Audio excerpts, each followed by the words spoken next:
I can't keep doing this. Like, it was so stressful, and like realizing that I was really just putting myself in a state of burnout constantly. Not even once a month or once every few months. It was literally once a week. Like sitting at 5 a.m., editing or doing whatever I was doing to just keep going and thinking I need to keep doing this. Like, if I stop, then I ruin what I've built.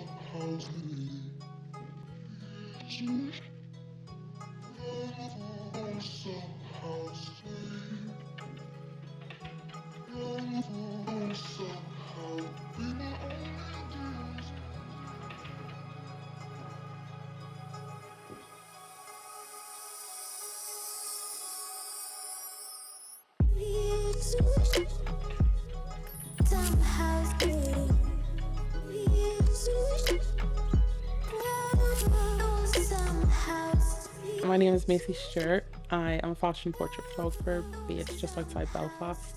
So let's jump back to the beginning of your story. Like, how did you get started, and were you always like a creative person? So I've always been creative. Like, even when I was really young, I was just more focused on like painting and drawing.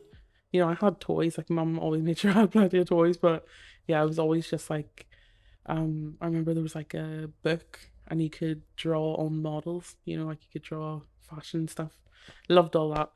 So that, like, I've always been creative, but when I was in school, I studied moving image art, and with that, my nanny had got me a camera, and it was just like, it was a Canon 1200D, really good like start out camera. Like, I used that for I think maybe a couple of years. Um, so yeah, I actually started off like being really interested in film, and we had like people come in from the film industry and moving image, and people from location, special effects, makeup, and it was all around the time of Game of Thrones. So it was like, oh, this is really exciting. I felt like maybe that could be like a path I could go down. um but at the time, like, my focus was like, I'm either going to be a tattooist or a psychologist. Those were like my two things. I was like, okay, psychology I'll go to uni for, and then tattooing, like, I'll maybe try and keep on doing art, throughout studying or whatever. I don't know. But yeah, always been creative. But I had dropped out of school when I was 17. I had just turned 17. Unfortunately, my dad had then passed away beginning of 2017. So I kind of like, I don't know, I didn't have anything going for me, to be honest. Like, my life then, it really was like consumed like by grief. Like, that's the only way I can kind of describe it. I'm very lucky that, my mum was just very understanding. I was still living at home. I was 17, just had like literally had just turned 17. So still at home, all my friends were at school. And I think I did just feel like, oh, I'm so behind. I had really good GCSEs. Like, I worked really, really hard to get good GCSE results, but that's not gonna get me to uni. So kind of like carrying that, and then, just after losing my dad, grief was actually the only thing that I was like focusing on. I didn't think like, oh, I'll network and I'll do this, I'll do that. I just thought I need to get out of bed. That was like the the honest truth of it. My confidence wasn't the best. Like, whenever I was really young, I couldn't say boo to a ghost. Like, I was so quiet, and I just knew growing up, like, I really wanted to work on that. And I never thought like that would kind of work with whatever career I was going to get into. But I know that if it wasn't for getting into photography, I wouldn't have the confidence, because you really do have to work so hard to network and so hard to just work with clients and work with people. And yeah, from there, I just met like great people and hung out with like people that were just being creative, and they weren't, you know, focusing on, oh, this will be my career. It was just more like, oh, this is a real passion and we'll see where it goes. So really inspired by those people, and getting to just, I don't know more about fashion and kind of dabbling in different wee bits, but never would have thought that it would actually be like my job. Do you know what I mean? Like, it just kind of happened naturally, I think. And how have you managed your grief? Like, I'm sure that never really goes away. Managing, I think, in a weird way, it's worked alongside work. Do you know what I mean? Like, it gets me out of the house, but at the same time, it still does hold me back a bit, because like, you're still always going to carry that about. But I don't know. I think managing it is just kind of whatever happens, happens. If there's days where I'm just like, it just hits you like a ton of bricks and that's okay, just go with it. But then there's days where it's like, okay, I can't just stay in this, like I'll just keep going.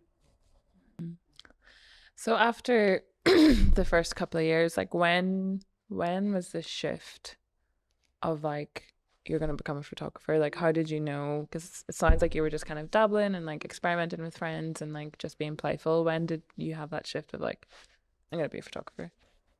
I think the shift was like, I was doing it for like a year and it was just a bit of fun, meeting different people. And then a year in, I thought I was signing up to a newsletter with I think called Mastered London. So they're like a fashion course in London, but it's like worldwide. Everybody can do it. You know, obviously it's like a paid thing, but it's not restricted to wherever you are. So you do it online, and then you kind of meet people. Like it's like a hub in London, and people just come in. Um, and yeah, I thought I'd sign up to like a newsletter to hear more about it. But then someone emailed and said, "We saw your work. We really love it. Can we get in touch?" So I think it was that day or like the following day they had done a phone call and they were like, "Look, we really love your work. Would you consider coming on board with Mastered?" And obviously I was like, "Oh, I don't know," because like I was like 18, I think, at the time. And they said you would be our youngest person that we've had in, but you know, we see potential in your work. And it wasn't a course to learn about photography, it was actually a course to kind of learn about the industry and how you can create a career basically and build on it.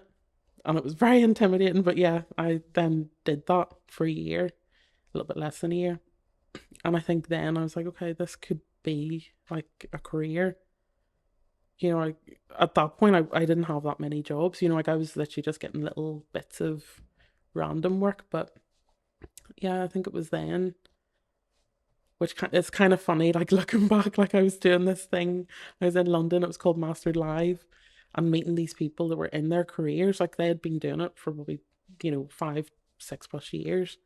Some of them had been in it a lot longer and they just wanted to know how they can, you know, hone in on their business and make it grow. And meeting people from like Bottega Veneta and you know, magazines that I just looked at and thought, oh, I'd love to be doing that. So I think that was when I was like, okay, yeah, like this is what I want to focus on. And like how did you navigate like pricing your work and client stuff? Like what was the first time how did you feel the first time you got booked for a job and like what tell us like how you felt? Oh my goodness. I think with pricing your work, it'll change year to year. Sometimes it'll change from job to job. Um, but I remember when I first got, you know, little bits of work, I was getting offered, you know, what to me now would be pittance, you know, like maybe 80, 100 quid. And you're putting in a lot of work. But at the same time, you're starting off. So you have to, you know, be humble. But at the time, I thought, oh my goodness, this is unreal. Like, this is quite a good chunk of money. Whereas now I'm like, oh God, that was like, you know, that wasn't a lot. But at the time, you really are so grateful that people, and even now, you're very grateful that people trust, okay, you'll get the job done. Um, but yeah, pricing your work can be really, really tricky. I think if your confidence isn't, you know, up there and you don't value your work enough, then you're not going to value it enough for clients, unfortunately. So you kind of have to push yourself to go, okay, right. Well, if this person was comfortable enough to pay this much, then they're going to be comfortable enough to pay that much. Like, why not just price it at what professionals are charging? You know, if it's going to be good quality, then, you know, price it as that. But did you know what price people were charging at that time or were you just kind of making up a number? No, I think I didn't know that, you know, what you can earn in this industry is as much as it is. Although it's very hard to get to that point, I was oblivious.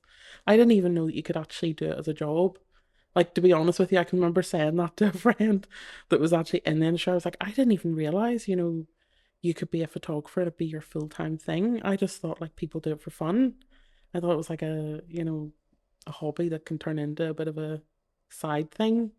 I didn't realize that you can actually earn a good amount of money from it. Um, so yeah, I think at the time I was just oblivious. I was probably quite ignorant to um how much you can do with the job, a career. But I think that's quite nice because It seems like you didn't put pressure on this for it to be what it is now. So there was an allowance of like play, experience, experimenting.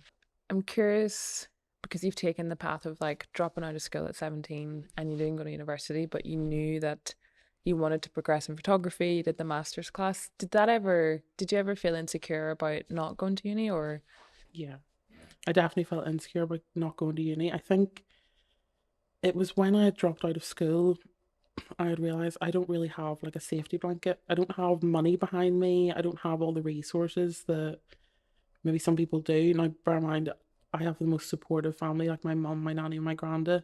They will never let me go without. They'll never, they've always just done their best. And I'm so grateful for that. But I never wanted to like simply just depend on what others can do for me. Like I wanted to make something, it sounds so cringy, but make something of myself. Like I didn't want to just, sit and wallow in grief and think per me, Um, but certainly whenever I was like 17, 18, even 19, I was just like, why did I do that? I felt so stupid or something. Like now looking back, I'm very proud of me at that age and saying, no, I think I need to leave school because I would have just went down a really bad path of bad mental health, not looking after myself. But yeah, at the time I felt very behind for not going to uni and then seeing your friends go off to uni and yeah, it was disheartening at the time. I think now looking back, I'm very proud of myself for just doing what was right. I'm very grateful for like my family that just were supportive of that and trusted. Like a massive thing of it was trust and love. that's Mm. amazing? And that's like so many people don't have that supportive background. Like you can go to uni and get all the degrees and all that kind of shit, but if you don't have people who are like, yeah, here, play, experiment, do whatever it is that you love, that actually seems very rare in family dynamics. I think it's really cool that you have taken that path, because it's a real like self-made story. It's like for you to be so young to make that decision for yourself. 17, like that's so young. It's so young just to be like, no, this is, what I'm feeling, this is what I'm struggling with, but this is, you persevered. So after the master's class, did you make contacts in London? Where were you at in your career then? Yeah, so around that time was when I was like, right, okay, I want to work with stylists, I want to work with makeup artists, I want to work with models. And then straight from there, I was like, okay, I'll build, you know, contacts. And I think even at that time, I was still like, oh, this is a bit of fun, this is a bit of crack. But I still trusted that, like, it gives me something to do and it's given me something to kind of grow in. And maybe it could be something, maybe it might not. But, like, I've always just been taught if it's for you, it will go past you. Just try these things out. If you're not happy in it, don't do it. Trust yourself and trust that if you're not happy doing it now, you won't be in 10 years and it'll keep going. You're going to be wasting time. But yeah, after mastered, I then just built contacts, literally emailing agencies, did so many test shoots. They're not paid, that's just the way it works. No one gets paid in a test shoot. Everybody's styling on their own accord, they're doing makeup, the model, the photographer, everybody involved is doing it for a reason of either building experience or getting published. So for me at the beginning, it was just more experience. Still working with my wee camera that I have. And I can remember doing a shoot, and at the time, like Vogue Italia was like a really cool thing to kind of, photo Vogue, it was called. They still do it, but like I don't know if people still do it now. Um, and yeah, with my wee camera, and I had like a black and white photo. I still really love that photo. Like I think it's just I look back and I'm proud of like, oh, like I was just doing, what was making me happy at the time. And we had lit it with like a wee IKEA desk lamp and then like reflector underneath. So it wasn't a glamorous setup. And even now, like there's no glamorous setups. It's all do what you can do with what you've got. Um and yeah, it got in with Photo Vogue. I just remember like being so giddy about that and just being so excited. Um I think that's still the case now, looking back, it's still the same giddiness that I would get with the silliest things. But yeah, I think that's important when you're creative is like, okay, do I still get that excitement? Because it's work. You don't want to be miserable all the time. If you can create your own like happiness and giddiness about projects, then that's a bonus. Definitely. And then whenever you got into Vogue Italia, did you find did that help like raise your profile? Did you get more work or like how were you?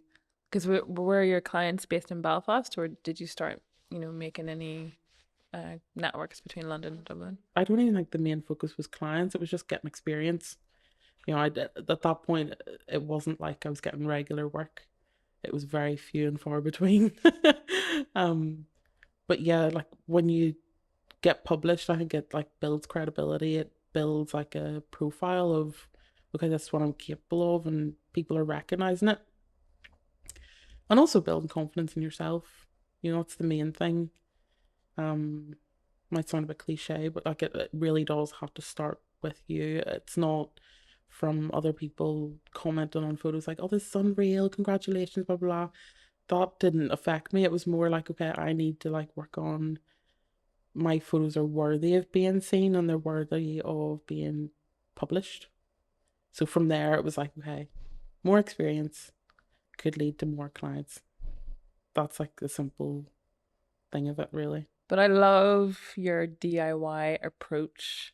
I think that's really important to kind of touch on because I think whenever you start out in any creative kind of industry, for me, I always fell into the trap of like, if I just get this camera, then my work will be better. If I just, and it's almost like a weird excuse that you give yourself. You limit yourself because you're too afraid to put yourself out there.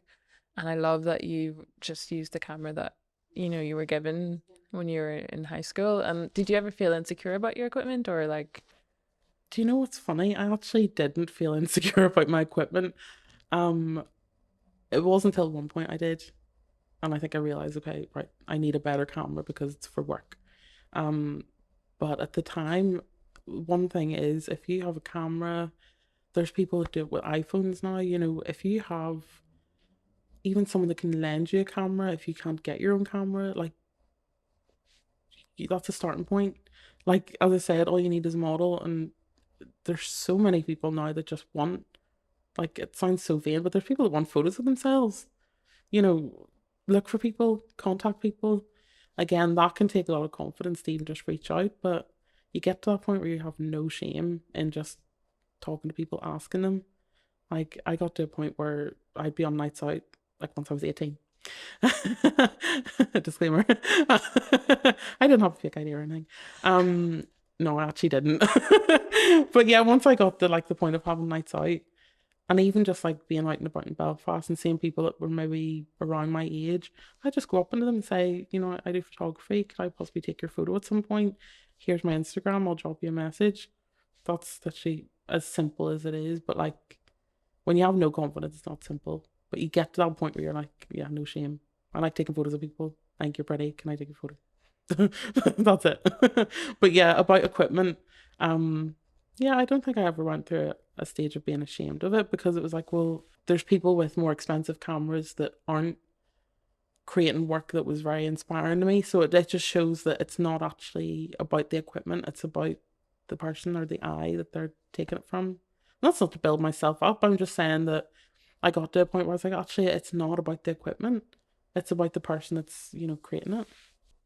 and what kind of work at that point in your life inspired you? Like, what was your creative process like? Oh my goodness. The work that inspired me was always fashion. Like I always looked at like, again, cliche, Vogue. I was always on Pinterest, Instagram. I was also always on YouTube looking at like music videos. Still to this day, like music videos are like a massive inspiration. Or even sometimes listen to music. Sometimes it like a phrase that would just like inspire something. I don't know. It was a bit strange, but um yeah, it was always fashion. I think I always knew that, okay, if I was go down the route of photography, it would be in fashion. It won't be any other kind of genre, so portrait fashion, because I've always had an interest in people. Because like I wanted to do psychology, I always just loved the idea of working with people and getting to know them a bit more. I think like I'll always say being in front of the camera is such a vulnerable position. I say sitting looking into the camera. um, and like that way you get to know people. Like yeah, I don't know. It definitely is an experience that I didn't think I'd ever get to have. Even if you are confident in front of the camera, there's a vulnerability of like, because the way that you see yourself is different versus how someone sees you. So it's always really interesting, like seeing, like when you are filming or photographing someone and you're seeing, like, oh, I don't like this part of my body. And you're probably doing a lot of work. I'd say probably a lot of your work is like actually making people feel comfortable. And like, it's almost like this, you're just like gassing them up, like, you're beautiful. And oh my God, that's gorgeous. And, and it's interesting that you say that you have an interest of people because you wanted to do psychology, and it feels like that lends itself because you seem to be like an observer of people, like you pay attention more than you let on. Yeah, yeah, yeah. No, that's definitely true. Yeah. And like the way that you're able to kind of capture people is very interesting. What's your favorite part about photography? Ooh, my favorite part about photography. Do you know what's funny? My least favorite would be the technical side. I think, I've said this in an interview before.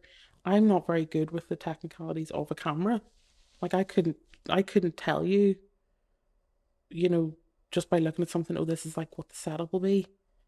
I can work with it, like I can very easily work around it, but that's always been my least favorite thing. Whereas there's people that love the technical, but maybe just can't direct certain things. Like it is all very different. But my most favorite has to be just working with people, and I think it is the gassing people up and like seeing.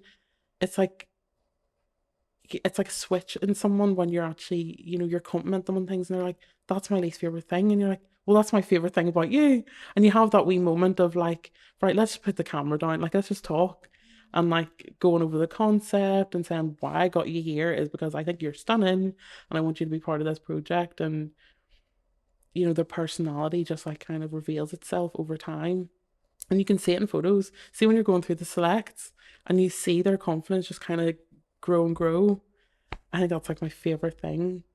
Because it is so special that you can give someone that little hint of something that they walked in the room without, and they can walk out and they'll be like, hey, yeah, okay. And they have more experience and you have more experience. So that's my favorite thing. But I think my favorite thing as well is like coming up with a concept and telling people and they're just like, what? Like I love it. I love it when people are just like, right, okay. And they just have to trust that you've like came up with a concept that will read well and it'll come across well. Um, because like I think I loved English when I was at school, but I could not put a concept down on paper with words. Like I know if you have a concept and you want to work on it, I'll be able to get that in an image. Like I'll be able to do that, but I won't be able to write about it. And I think some people are great at talking about their work, but I just love people to look at my work and go, okay, I understand it, and they see themselves in it. That's amazing. So shifting gears to kind of like when you started working in the industry and booking clients and stuff, like what was that process like? How did you know what to price and how were you feeling at that? Like was your confidence building at that time? Yeah, my confidence definitely grew over time. I think even now it's still not at what it should be. Um, but I'm definitely a lot more confident dealing with people, dealing with invoices, dealing with what I should price my work at. Um, I think it was definitely a process of, okay, I need to ask people realistically what are they charging and what do they think I should charge. Um, and it's always going to it's always going to vary. It's never going to be a definitive thing because it really does just depend on one, the client's budget. Unfortunately, sometimes that's going to be a bit lower, so you have to bargain.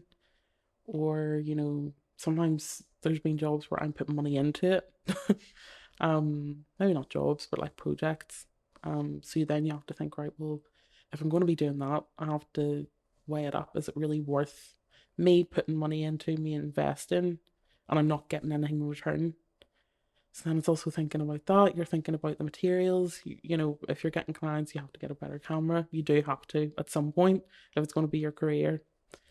You're working a job and then you're paying for a camera and then you're without money for a wee bit, but it's all right. um, but yeah, I think it's being realistic. When you're in Belfast, you're maybe not going to get London prices. So don't look at what London photographers are getting. Look at what people here are getting. Maybe bargain with it a wee bit because companies can do that, brands can do that, whatever. Um, but it's being realistic and being, I guess, trusting that your work is worth that and you're putting a lot of hours in. I think people just think, oh, you just turn up the camera, take photos, and that's it.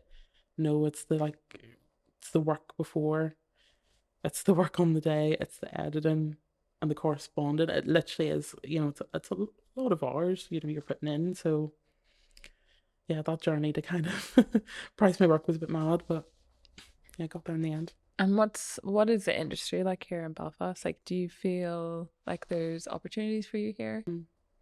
Yeah, I think there is definitely opportunities here. I think obviously in bigger cities there's going to be a lot more. So here, if you're wanting work, you really have to work hard on building contacts and, I don't know, maybe staying relevant on Instagram, posting stuff.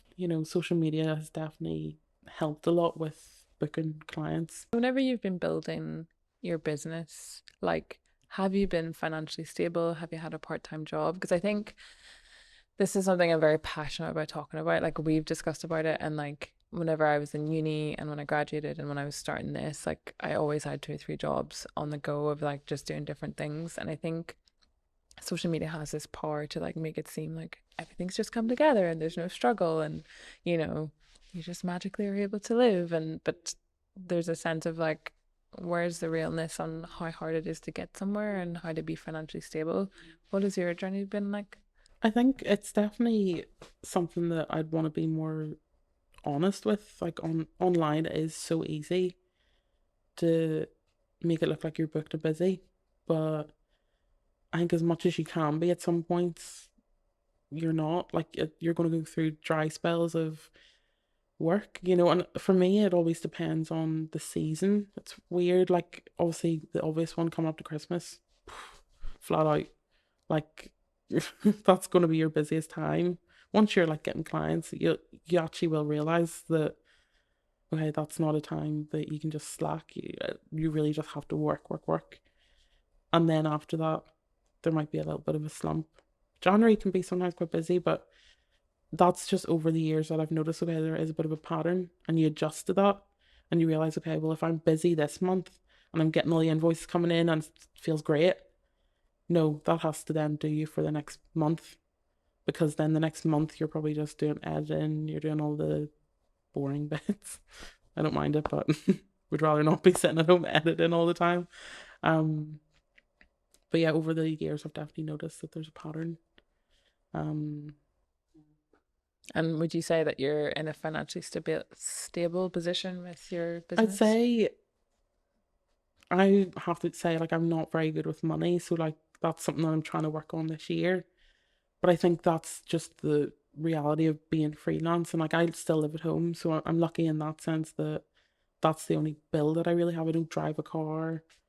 Um, I have a top up phone. Like there's just different things that I don't have to worry about. I guess that is a luxury of just being able to stay at home. Um, so that's the only thing that I'm really having to pay out. But at the same time, as I said, when those invoices are coming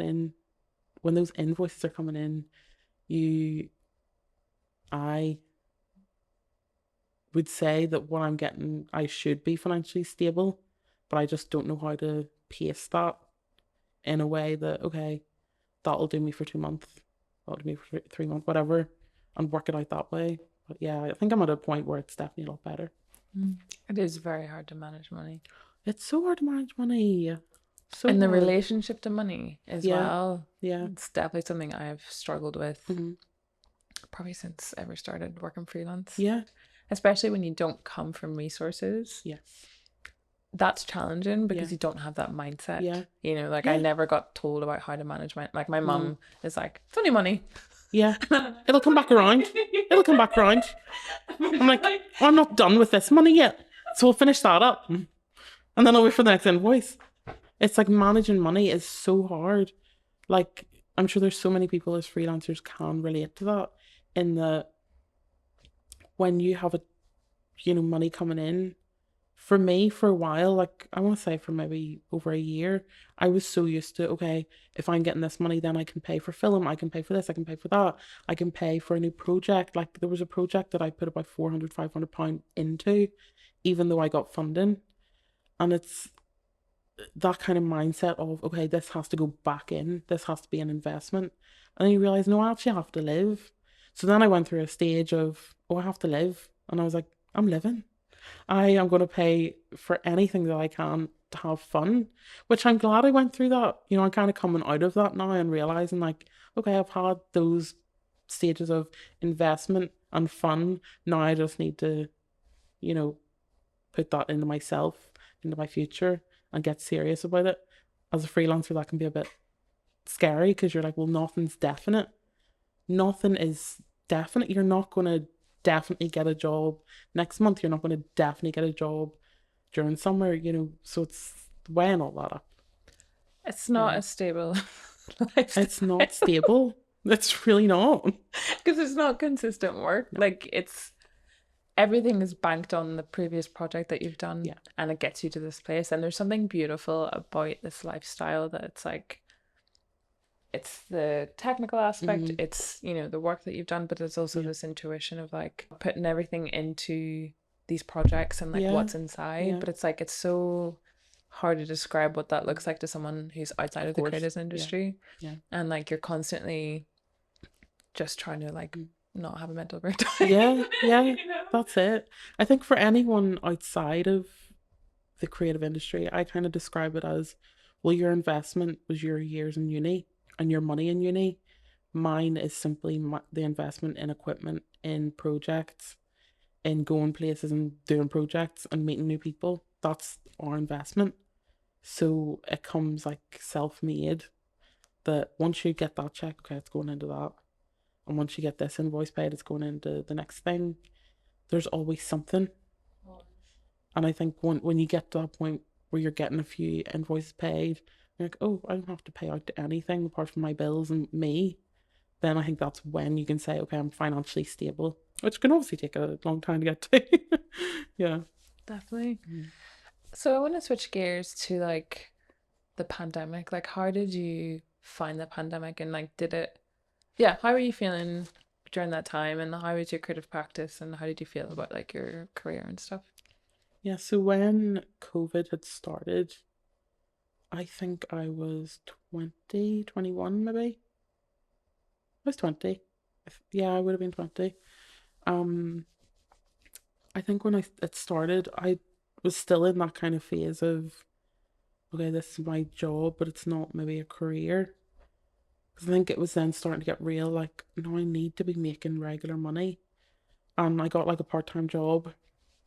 COVID had started and whatnot. And I wasn't focusing on that. I think they could tell. They knew that I was doing photography and that was like my main focus, my main passion. And it definitely was very obvious to them, unfortunately, and I was let go from that. But I think from after I got fired, I hate saying that. They were so supportive still. Like I can remember getting the phone call, like we're letting you go, and I just cried. But at the same time, over the like weeks following that, I was like, okay, like this is giving me a boot up the bum to like actually, get working and take it serious, because I wasn't taking it serious. I didn't trust myself that I could do it. But with COVID happening, I think it was like it was beneficial, but obviously very, very hard to go through COVID as it was for everyone, but the reality of it was when we were allowed to get back out and get working again properly, work just all of a sudden took off. It was weird.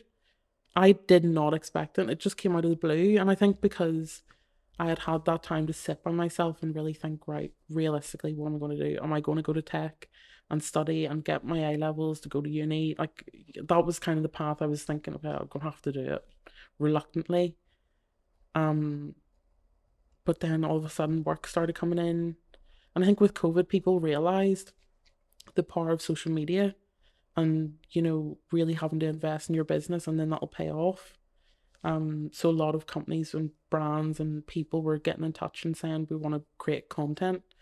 And I think now I look back, I'm like, oh, content, like it's almost like you're reducing your kind of creative or creativity to that. But no, it's still, you're getting to have fun with it. I get to meet some of the most incredible, talented people.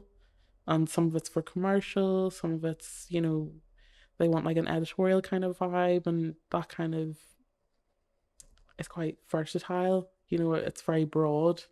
And when someone comes in, they're like, we want to book you. We saw your work. We really like it. It was like that. Right, okay, I'm on the right path. I'll keep going.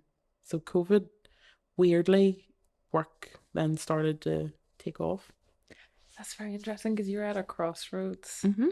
and like you getting fired from that job was probably the best thing that happened to you. Mm-hmm. Because imagine you continued in that job and you come out of the pandemic, you'd still kind of be half in, half out. Yeah, But yeah, there's this sense of like, I just need to go all in yeah, to that. yeah, yeah, That's so exciting because yeah. it feels like even from watching from afar, the last 2.5 years have Mm. just been like, it feels like you've just like really skyrocketed Yeah. in terms of like the Oh, things that you're working on, and mm. like you are established. Like Yeah. Macy, you're very well Okay, respected, thank you. and it's interesting that you've been able to use the power of social media as well Mm-hmm, to like mm-hmm. build your brand. So like, Yeah. do you think much about your brand on social media, or like does social media, Um, do you think too much about it? I don't think too much about it. I think when you work with visuals, obviously you're going to care what it looks like. Um, I care more about like my communication with people through social media and kind of, um, I don't know. I don't care about building. I hate the whole follower thing. I hate it. I get that it does actually help though. Like there's been um jobs where people say, "Oh, like I was really impressed by your following," and I'm just like, well, why does that matter? I don't think that reflects. Like some of the most talented people here don't have enough people seeing their work. Using social media is a massive tool. I think it needs to be like a main focus in your job almost when you're starting out, because you can really just put all your work out there, prove that you have work, and not creating that false sense of, look at me, I'm booked and busy, but showing this is how much I can actually do. Whether that be, you're doing food photography, weddings, like if you're dabbling and all that, I think people would be impressed. Like, see if I see like younger people and they're doing different things. I'm so impressed by like, you've got drive. Like, you don't have to be an expert at one. See, when you're starting out, just dabble in different things and keep posting it. Literally just put it all out there. It might look messy at first, but then you'll realize over time, oh, it's starting to like level out. And you start to say, oh, right, I'm doing more of this. And I'm loving that. So try and go in that path. I think there's a lot of freedom in that. Like if you're lucky to have that freedom of doing that, then it's a good way to start out. So I want to kind of shift gears around like diversity, race, gender. What has your experience been like being a woman in the industry and then also being a person of color? I think when I was first starting out, I definitely realised that it was very male dominated and that there was a lot of ego in like the industry. Obviously, I didn't have like a full look into the industry, but even just from standing outside, I was like, yeah, this is going to be tough. But that can be said about a lot of different industries, probably most. Um, Now I tend to work with more women. I think with naturally maybe more fashion stuff, you're probably going to get more women working in that. Um, but certainly along the way, being a woman, I don't think has any advantages in your job because I was saying to you earlier, we can't afford to have an ego. Not even that that's an option, because, started off with literally no confidence. Still now, still like working on it. But I definitely realized, like, God, you can actually go a bit further if you're a man, a white man with confidence, with an ego, um, maybe with not even much talent, to be honest with you. Like, they can go further. And that's just the honest, like, that's the reality of it. You have to accept it. But then there's accepting it and then going beyond that and just saying, no, fuck that. Like, I have to keep going. Like, I'm not accepting that this person can treat me this way when they don't know that I can handle it. I can do my own, you don't need to tell me what to do. You don't need to tell me how to do my job. It's all good. I'm here for a reason, so are you. So it's all about respect. No matter if I was a black woman, a white woman, whatever, still being a woman, there's not enough respect for us on certain sets. So yeah, it's trying to navigate that. And how do you handle that? Like, because I know you've told me a few situations where you've been booked as the main photographer and you've had a male assist you, but the people that have worked with you are treating you as if you're the assistant. Like, how do you deal with that on set? Yeah, so I've assisted a lot of photographers. Majority of them have been male, um, and you're not acknowledged at all. And that just made me realize, no, if I get to that point where I have an assistant, they will be they'll be working with me. They're not working for me. They're not below me. I hate that there's like almost like a hierarchy to, oh, yes, you're always going to have that person that you're, answerable to. And if you're struggling with something, you go to them. I get that. But in terms of ego, it's not not a case of this person's up here, this person below here, treat them like shit. They treat you like God, you know.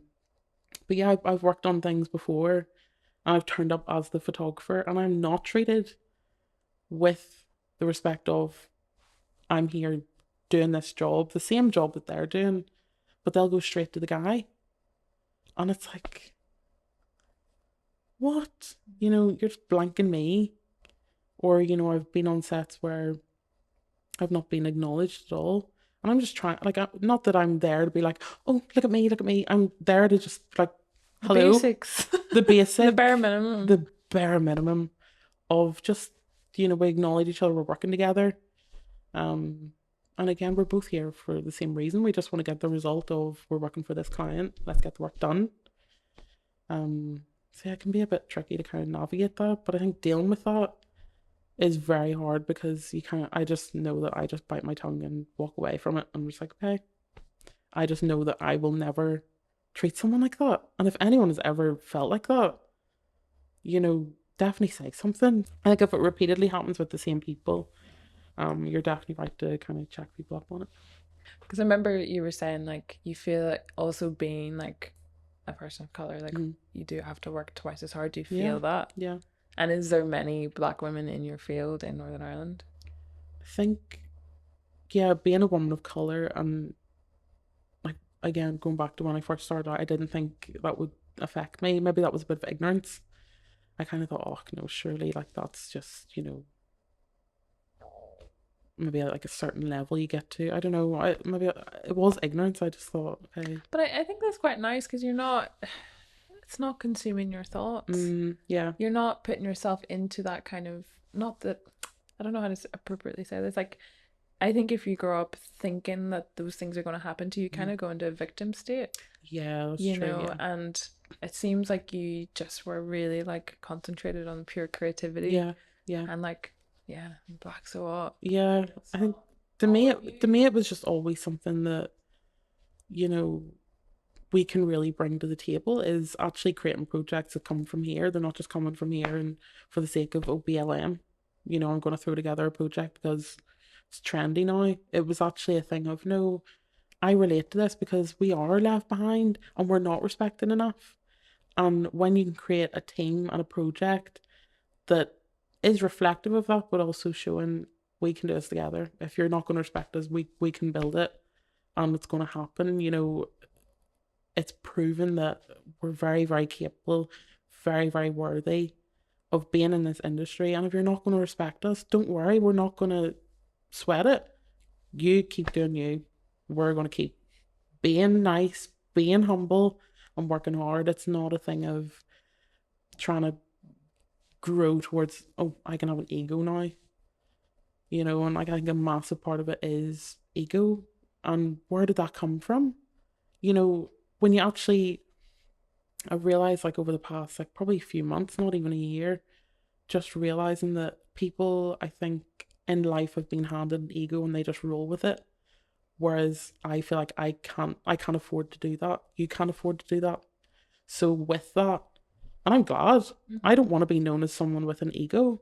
I want to be known as someone with confidence that, okay, I'm good enough, but certainly not someone with an ego and then be known for that, because that can cost you so much work, cost you your reputation. And sometimes people with those egos will still get the work. Whereas if we did, we won't. So then we have to work twice as hard to prove that, okay, we're worthy of getting this job, or we're worthy of being seen as established, which is daft. Really, really daft. And it's tiring. It's tiring, very tiring. Yeah.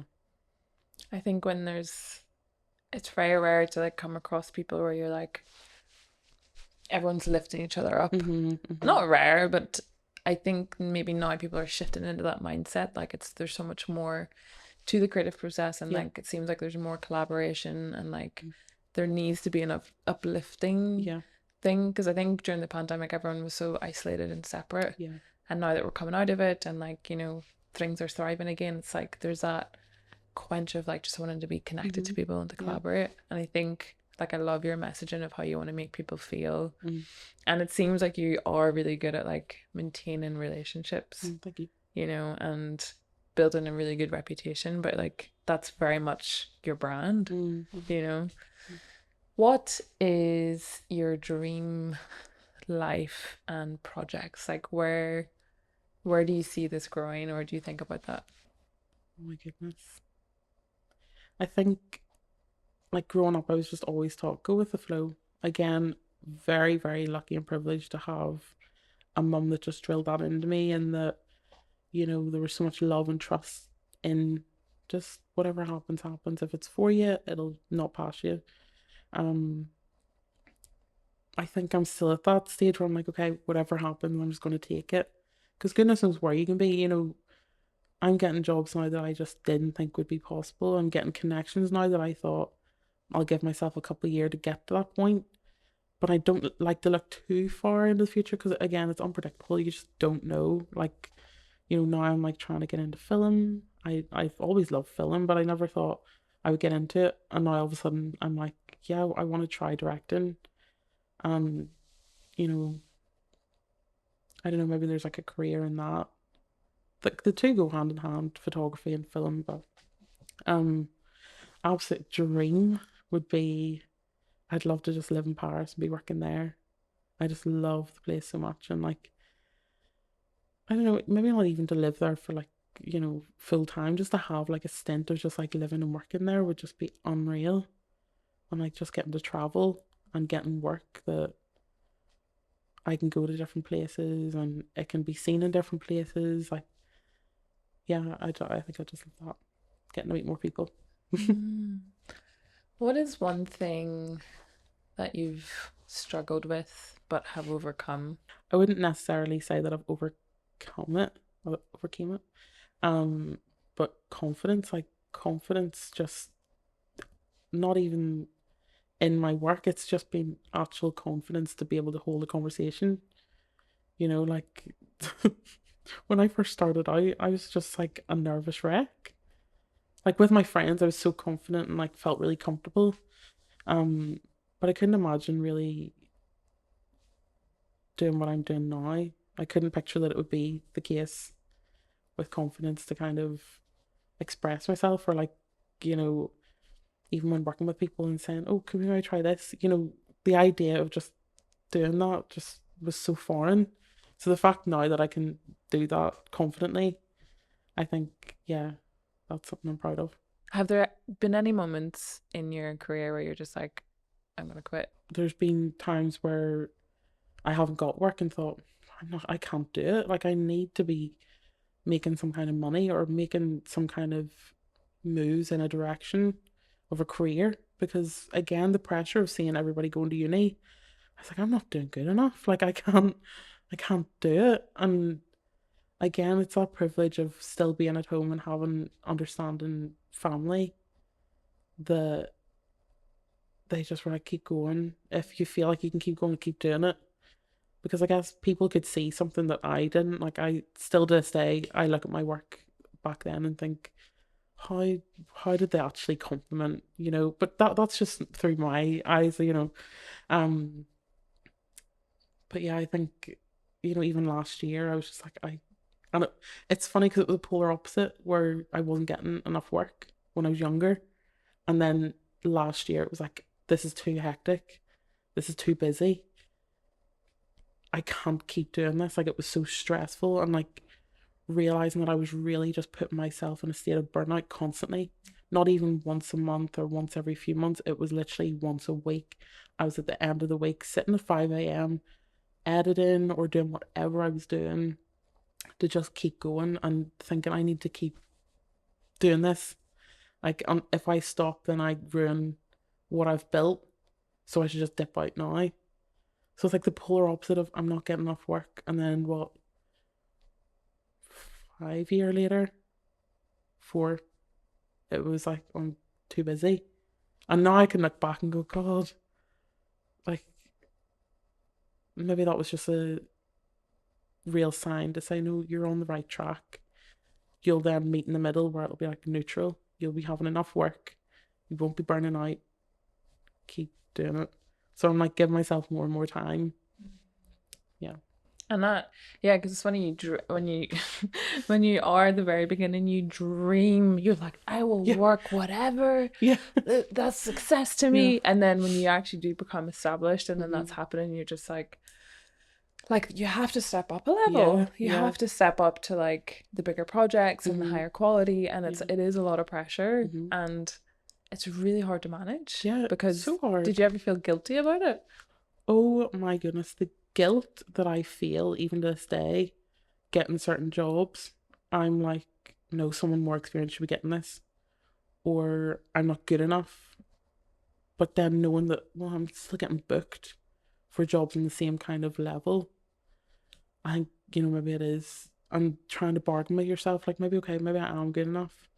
But then maybe they're just doing it as a favour. I went through this weird phase of thinking people were just doing it to be nice, which is such a weird, like, I still don't know the reason of that. But I just thought, oh no, people are just like offering opportunities just to be nice or be supportive. Why would people do that?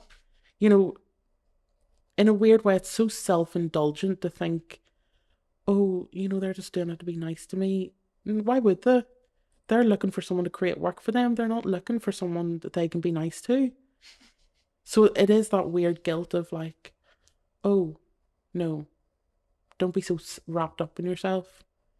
Um, but at the same time, I know I'd rather be low in self confidence than be very egotistical and know, like, sit at a shoot and think, "Oh, I'm so deserving of this." Because no, you know, they could have picked anyone. They've picked you for a reason. They're happy with your work, and hopefully they're like a returning client. So, you know, I don't know. I think there's just a lot to kind of bargain with and work around. And what are you learning about yourself at the moment? Oh, um, I think at the moment, like, I'm just learning that I'm maybe a lot more capable of more than I give myself credit for, and maybe more than what other people can give me credit for. You know, I'm not, you know, that low in confidence that I can't pull together something, because I know that if I'm asked to create a concept for something or work with a team of people, maybe some of them, you know, sometimes it can be models that aren't experienced. I know that I will be able to pull them out of that and give them a bit of confidence to keep going. You know, I did that recently for a shoot with four incredible women, and one of them was ready to, say that they weren't going to do it. They'd never modeled before, and giving them that confidence, I think that's such a sounds so cringy and cliche, but like I think that's a superpower to like be able to give that to someone. And it can be draining sometimes to give that to other people and keep them going. But at the same time, like giving that to four women and making them feel like confident enough to have their photo taken is just like, yeah, I think I'm definitely realizing that I'm more capable of making people feel comfortable and making people feel seen. Yeah. That's a gift. Thank you. Like, what advice would you give to someone who's wanting to pursue photography or enter the creative industry? They maybe don't have the money or the resources, but they know that they have an idea. What advice would you give to that person? My advice would simply be do not be afraid to reach out to people. Like, there's never going to be a shortage of people that will want to help. You know, it's so easy to pin your self worth on how good your work is. You're not going to see how good your work is through your own eyes. You have to go to people and say, I really want to do this. Please just trust that I love doing this and I want to get more experience. Um, don't be held back by what equipment you have. If you have a phone, a camera, if you can borrow a camera, find a way to just get it done. Like there's no like easy way to do it, but it is just reaching out to people and just knowing that there is always going to be some people that will see something that you maybe don't. Mhm. And my last question is, what piece of advice would you give to your younger self? That's always like the hardest question. A bit of advice I give to the younger self is don't beat yourself up. Your self worth just isn't what other people pin you as. It's like what you can do and what you see yourself capable of. Just give yourself time to figure things out. You don't have to rush.